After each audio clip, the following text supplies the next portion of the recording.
give the floor to the representative of South Africa.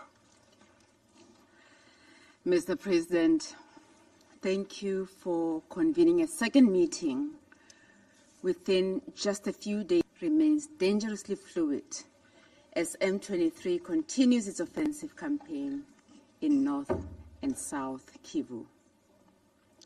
We thank the Deputy Special Representative, Ms. Vivian van der Peer, for her briefing. And again, we wish to recognize the presence of Minister Therese Kayikwamba-Wagner in the chamber. Since the last meeting of the Council on the situation in the Eastern DRC, 4 additional South African peacekeepers lost their lives in the continuing conflict in Goma. On 27th January 2025, M23 launched several mortar bombs aimed at Goma Airport, which landed in the base of the South African troops, killing 3 soldiers and injuring some troops. A 4th soldier, as Minister said earlier, succumbed to his injuries sustained during the weekend attacks. This illustrates that the M23 is well-resourced and would have acquired such resources through means that are against the sanctions imposed by this Council. It is a contradiction in terms that a major UN peacekeeping troop contributing country could provide resources to an illegal armed group that is conducting offensives against peacekeepers, civilians, and key infrastructure, thereby undermining the mandate of this Council. That must be addressed with utmost urgency. As we stated at the last meeting of the Council a few days ago, the future of UN peacekeeping and its credibility is at stake if we are to tolerate such violations without any ramifications. The Security Council must speak with one voice and act in unison to stop the carnage unfolding in the Eastern DRC. Unfortunately, a press statement of the Security Council, while sending an important political message, has proven to be insufficient in the current situation. Consequently, South Africa would like to highlight the following issues. Firstly, the UN needs to, as a matter of urgency, provide additional support to MONUSCO in order to reinforce operational positions. This is to ensure that MONUSCO can fulfill its primary mandate to protect civilians. This support will also assist to ensure that no further peacekeepers' lives are lost. Similarly, a stronger consideration must be made to bolster the support that MONUSCO provides to the South African Development Community Mission in the DRC, SAMI DRC.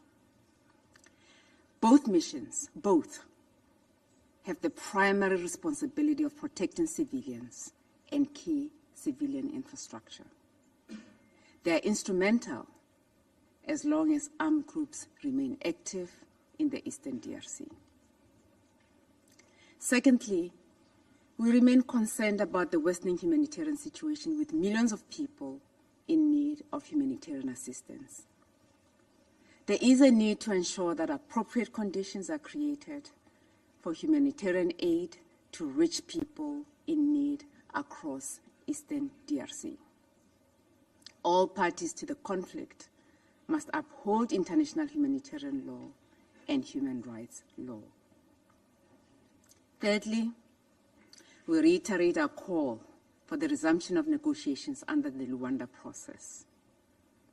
South Africa's President Cyril Ramaphosa held a telephone call with President Kagame of Rwanda yesterday to discuss recent developments in the Eastern DRC and the escalation in fighting that has resulted in the deaths of many peacekeepers, including South Africans.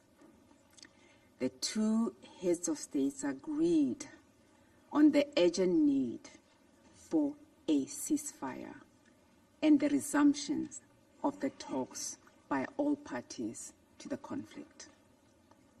Accordingly, South Africa recognizes the significant strides made by President João Manuel Gonçalves Lourenço of Angola in facilitating peaceful resolution of the tensions between the DRC and Rwanda.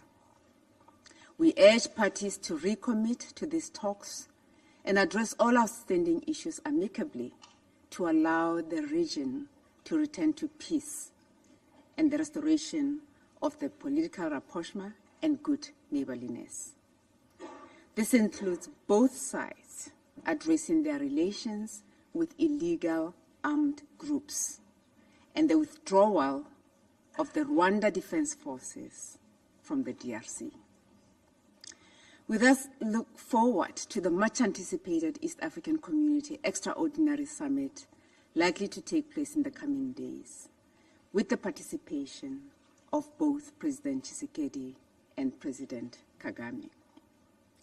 Lastly, the Council needs to underline the importance of preventative measures to avoid the recurrence of the cyclical conflict in the Eastern DRC. It is well known that the genesis of this conflict is primarily the illegal exploitation of the Congolese natural resources. International and regional efforts, including those initiated by the International Conference on the Great Lakes region to address the problem of the resource curse in the region, must be operationalized and supported.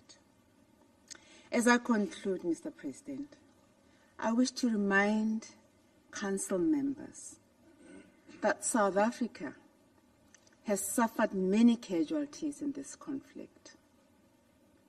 The reason we never hesitate in supporting peace efforts, even at excessive cost, is because we are a product of international solidarity at whose center was the United Nations. Therefore, the ultimate sacrifice of South African peacekeepers in the promoting peace and security in the Great Lakes region should not be in vain. Our plea is for this Council to always protect those who value, safeguard, and execute the mandates adopted in this chamber, and also hold into account those who violate the decisions of this very Council. Failure to do so can only undermine the credibility of and delegitimize the authority of this Council and the United Nations as a whole. We trust that all members of this Council and the international community can support measures towards establishing a ceasefire, encouraging dialogue, and promoting efforts towards peace and stability in the whole country and the Eastern DRC in particular. Thank you. I thank the representative of South Africa for this statement.